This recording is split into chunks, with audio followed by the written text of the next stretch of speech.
Have you always wanted to build your dream home? Maybe you know what you want. But what if it could be better? Houseplanninghelp.com. Speaking to the experts, searching for better ways, planning for the future. Build a better home. Houseplanninghelp.com podcast. Hello, I'm Ben Adam Smith. And coming up, I'm going to tell you how this podcast came about and my aims for it. Plus, we have the first in a series of interviews with the experts.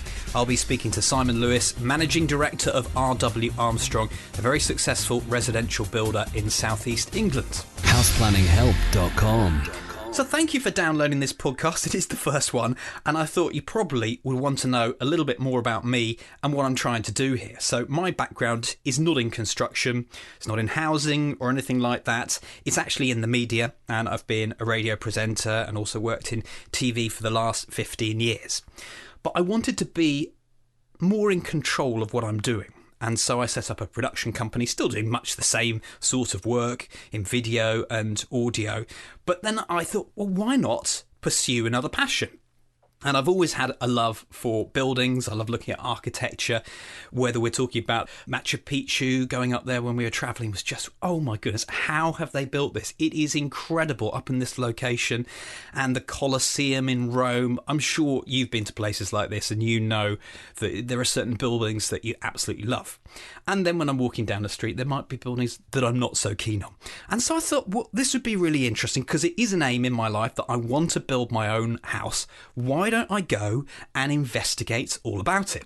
Certainly you can have a look on the internet and you can see what's on there to try and increase your knowledge, but I wasn't exactly happy with what was on there, and I like to consume things in podcast form. So when I'm doing the cooking or whatever it might be, walking into town, I can listen to a podcast and get into some serious information, but I couldn't find exactly what I'm after. I was just looking for the house of the future. What should I be building if I wanted to build my own home? And I thought, because my job, my favourite part of it really, was when I was doing a programme called The Saturday Show, which was absolutely fantastic. You get to interview all sorts of celebrities. It was all very shallow, but great fun finding out about them. Why don't I find out about something that I'm passionate about, which is building, and try and educate myself by speaking to experts?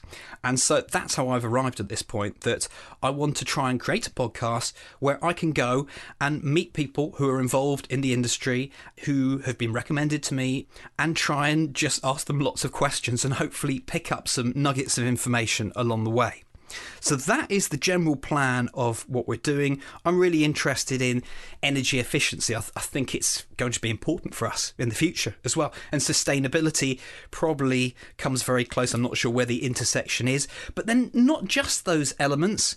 I think community is vital. And where I live in the UK, one of the buildings that I don't like so much, since it's been there, I can almost feel that the mood has changed in the town, which I think is weird. Maybe I'm imagining it, I don't know, but it's a lovely historic town centre. And then you go out to this area where it was a lovely plot of land. They could have done all sorts of things. It was by the river, beautiful. And then a block of flats goes up, which I personally don't think was good enough. It's not good enough for Hertford. Why do we have it there? It's too late now. It's up and running, and it has an impact. So every building has an impact on what's going on, and that's why I think things like community, just landscaping, having some greenery, it's important in our towns to see something green. If you're in a city listening to this at the moment, maybe you've never seen anything green because they just go crazy, don't they? They build absolutely everywhere. So I'd like to find out about what is it that allows people just to build everywhere. And then in the UK, we have a very specific example where you can't seem to build anywhere. You've got these green belt areas, which is fine. But as you can see, I'm already creating a huge list of questions that I want to answer. So we need to get some experts. But the way I've decided to start this, because I want you to just take from it what you agree with as we chat to all of our guests that we have on. I'm starting from a point that I believe is very reliable. I've seen the builder and the work that they have done, and my cousin is very successful in the industry too as an architect, and he creates some fantastic things for very high profile clients. But I wanted to just start with people that I know, So they're called R.W. Armstrong, and I think that's probably a good time to get into it. So let me tell you a little bit about them. They're a residential builder in Hampshire in the UK, and they have a very traditional ethos, and they've built up a reputation for high-class refurbishments and renovation of country homes. So this to me is a good starting point, and then we'll just see where it leads from there. But yeah, take on board what you want to, leave what you don't, and my goal at the end of this is that I can increase my knowledge, and if we do this every couple of weeks when the podcast comes out, then happy days. Hopefully it will work out. And I'll put a lot of information that we get from these interviews up on the website houseplanninghelp.com, and as you have questions, we'll try and get them answered. So that's the plan. Shall we go? Houseplanninghelp.com. The interview. So I'm with Simon Lewis, the Managing Director of R.W. Armstrong. Thank you for doing this. That's okay. I'm pleased to help you out. And it's really finding out a few different things about how your career has gone, how R.W. Armstrong has achieved the success it has, and looking at something that I'm doing as well, my little project to build my own home before I'm 40. So I guess my first question is, how did you get into all of this? That's an interesting question, actually. My father was an architect, and he did a lot of his own building projects, as most architects seem to do. And I obviously got interested from an early age. I then decided, once I finished school, done my GCSEs, to, rather than going down an A-level route, to go and do a BTEC National Diploma in Construction. So I came to Basingstoke, did a 2-year course, achieved that quite successfully and actually enjoyed what I was doing, and then had to make a decision what I was going to do thereafter. As my dad was an architect, I thought, let's go for architecture. So I enrolled down at Portsmouth University, did my first 3 years in a degree in architecture. Came out, went to go and do my year out for my first year of my diploma, and it was back in the early 90s recession. There weren't many architectural placements, so I ended up actually having to go to a construction developer's office. Having spent a year with them, I realised I actually liked the construction side probably more than the design side, and ended up actually staying with them rather than going back to complete my diploma. And I sort of worked my way up from the bottom, really. It's very interesting. You come out as a sort of graduate, as an academic, and actually know very little about the practical applications of construction, and it takes a long time, a lot of years of sort of hard graft of practical work to really understand what the industry's about. So I stayed with that developer for probably about sort of 8 or 9 years, and worked my way up from doing little small projects up to bigger developments. It was at the end of that period when the contractor that I worked for, I think, I got a little bit disillusioned with what they were doing. They said that they built quality buildings, and I differed. I think they built cheap buildings and just badged them to be quality. And despite my best efforts, they didn't seem to want to change. And then luckily got an offer to come and work for R.W. Armstrong. So that really is my early part of my career. And I've been with Armstrongs now for 13 years almost. So yeah, quite a long time. You've already brought up something that to me is very interesting, that you like to see something built in a very specific way, in a good way, and someone else was doing it in what you considered an inferior way. Is that something that happens a lot as you look around the UK? Because I must admit, I have my own doubts. I don't know anything about the industry, really. I'm learning as I go along. But is that common? Yes. the industry, unfortunately, the industry is driven by cost to a greater extent. And as a result of that, most contractors are trying to bid for work cheaply. And as most people know, you can't necessarily produce the best quality work, whatever industry you're in almost, for the minimum amount of money. It's also, you've also got to bear in mind that some of the tradespeople, the guys, subcontractors, chaps working out on site, have difficult circumstances and environments to work in.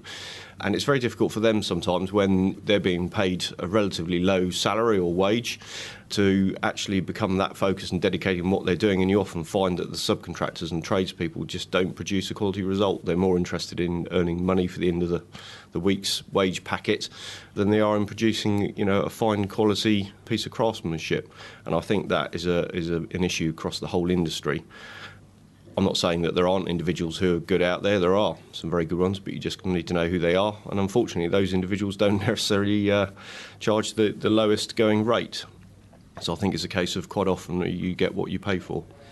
Does that mean then that the quality builds only really exist for the higher end of the market? I know that's part of what you specialise in is, really quality builds, but presumably you get that at that end.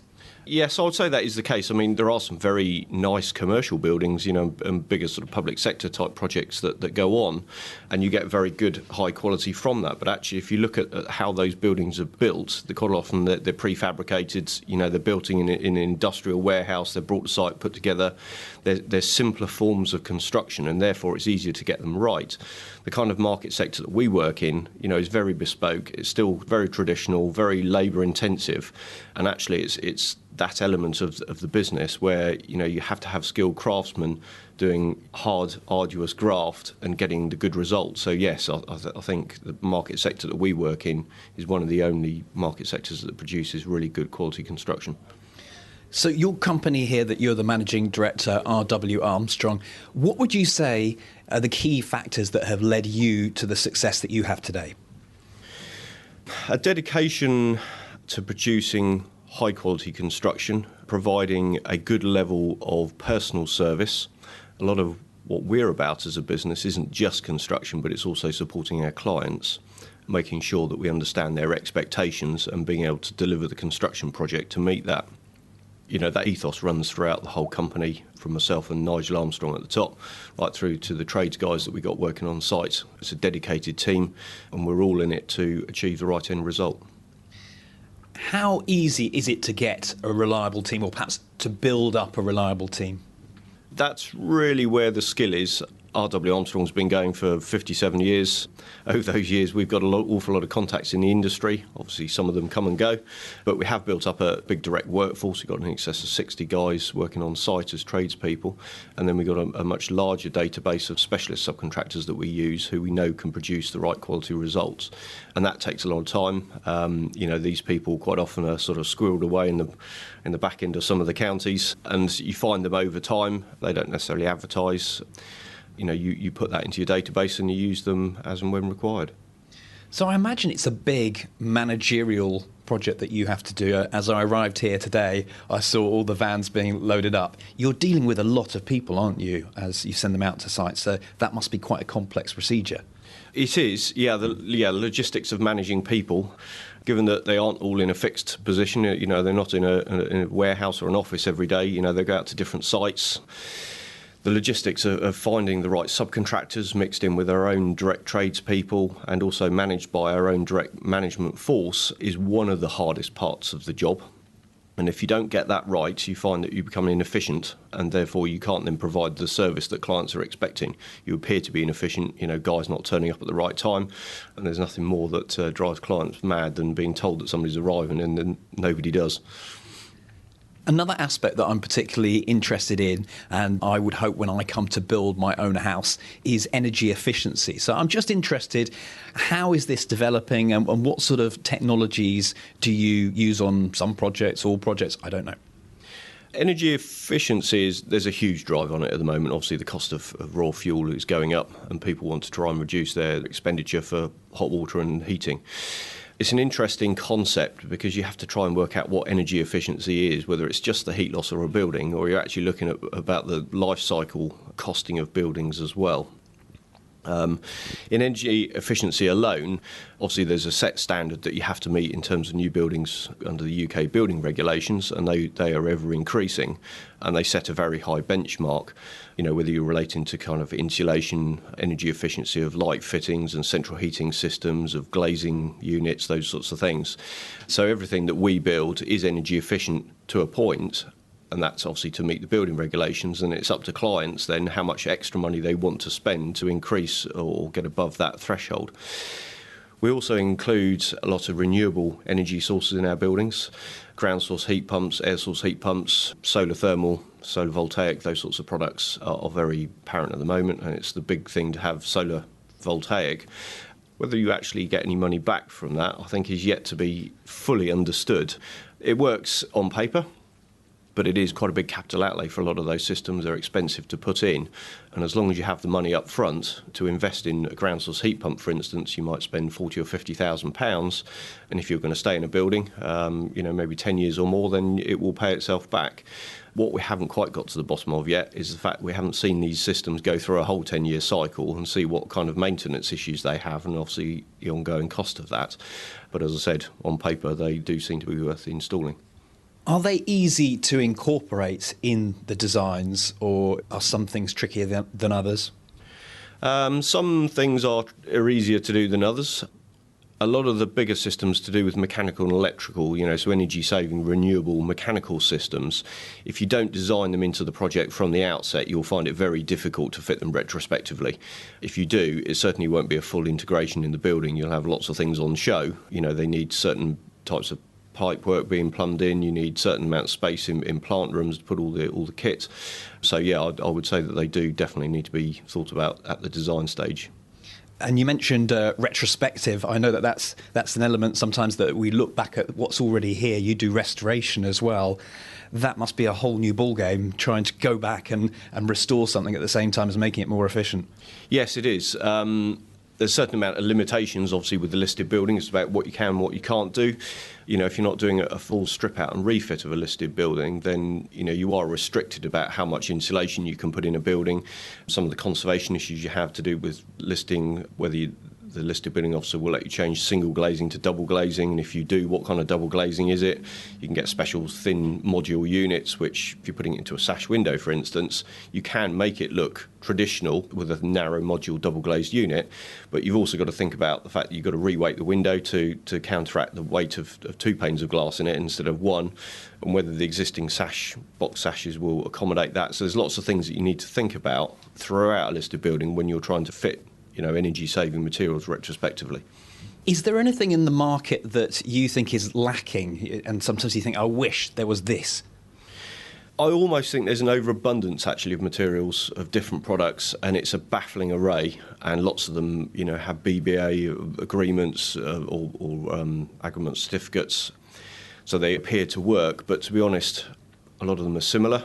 And you do argue whether or not actually people just get confused about what they're supposed to be doing, what is the best product to use, how you're supposed to use it.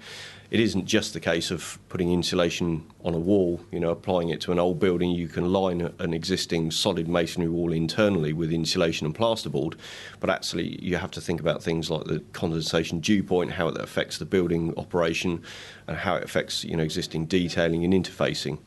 There's plenty of products out there to do various installations, but I don't think we need any more at the moment. I think there's more than enough.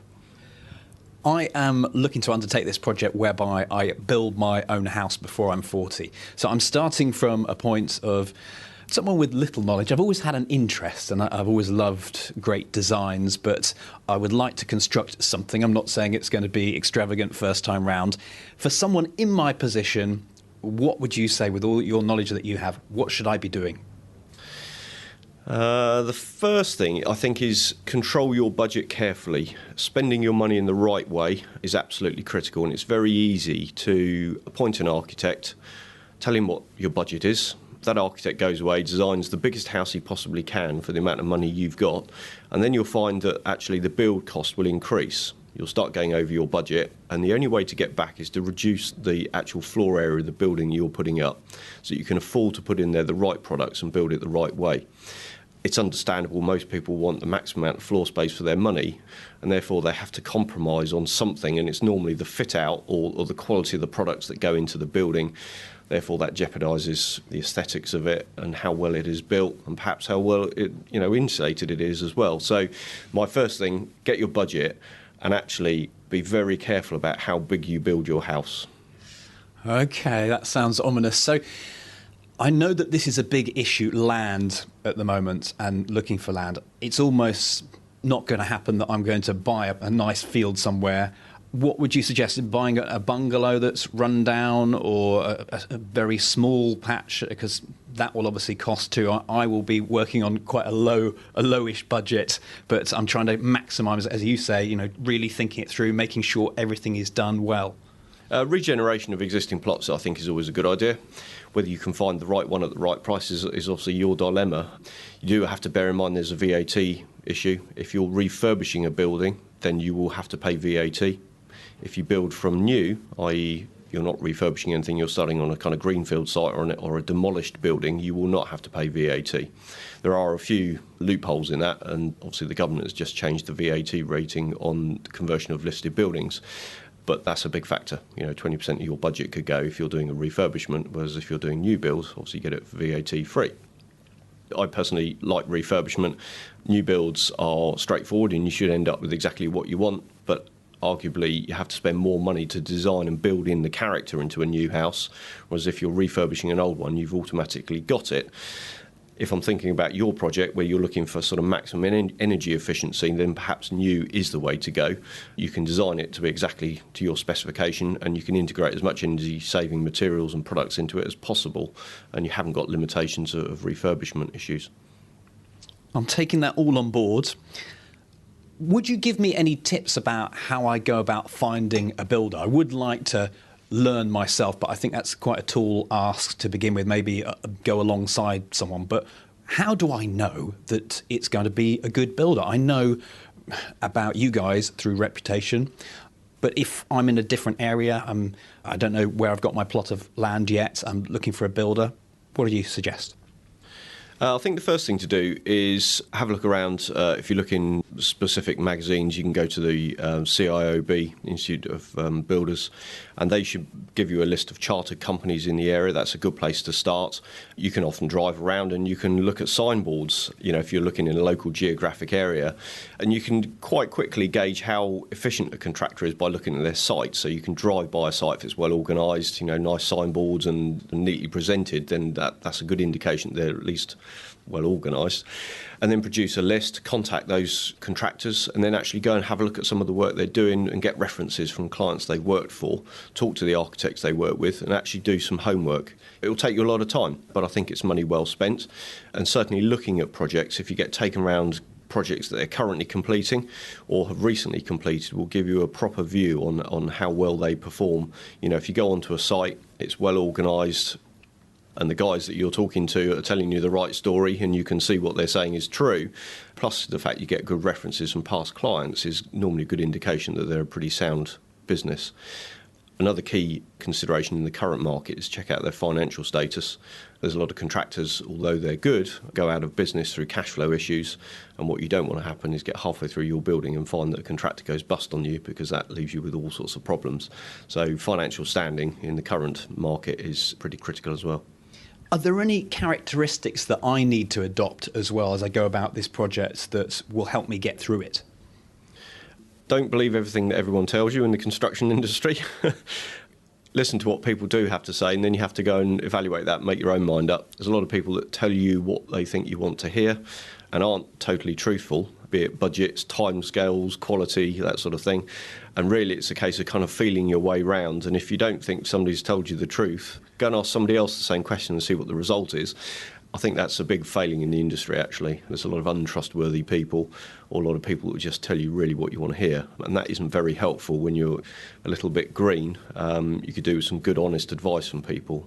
It is out there, but you just have to be selective as to where you take it from. Are there any other issues in the industry of the construction world that I should know about just as I head in? If that's not opening up a can of worms. You have to bear in mind the people you're dealing with. You deal with at all aspects, particularly in our market, from high net worth individuals down to tradespeople, down to labourers on site, and everybody in between, including all the professional teams.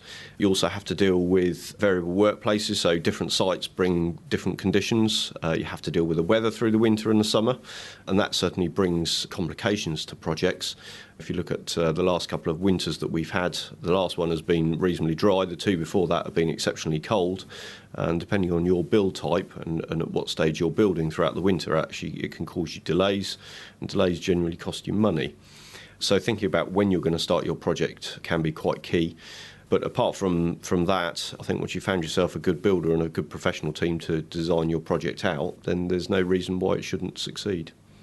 Is there anyone else you think I should be speaking to, or having had this chat with me, that you're suddenly thinking, I think another person that could advise you would be...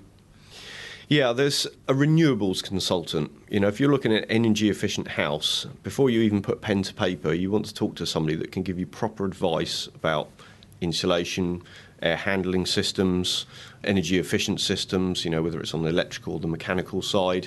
And you also need to think about the life cycle costing of materials. Now, you could buy very, very energy efficient materials, but actually they've taken an awful lot of energy to produce them, and they're coming from abroad, so there's a lot of shipping costs, fuel costs, transportation, that sort of thing.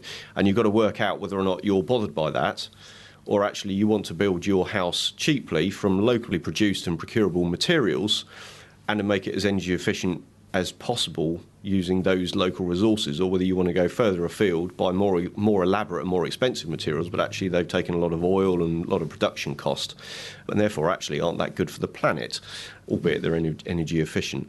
So you need to think about the overall thing, but talking to somebody who can give you proper advice about the whole complex part of energy efficiency in a building. It isn't just to do with insulation, it's to do with how you deal with air, how you heat products, where your energy comes from, those sorts of things. So there is a consultant that we use particularly that's very, very good on that side, and I would suggest that that is a very worthwhile visit. Simon, thank you very much. Okay, no problem at all. Thank you. houseplanninghelp.com. Fantastic. Our first interview, Simon Lewis from rwarmstrong.co.uk, if you want to go and check out their website. We'll link that into the show notes as well, which are online, houseplanninghelp.com.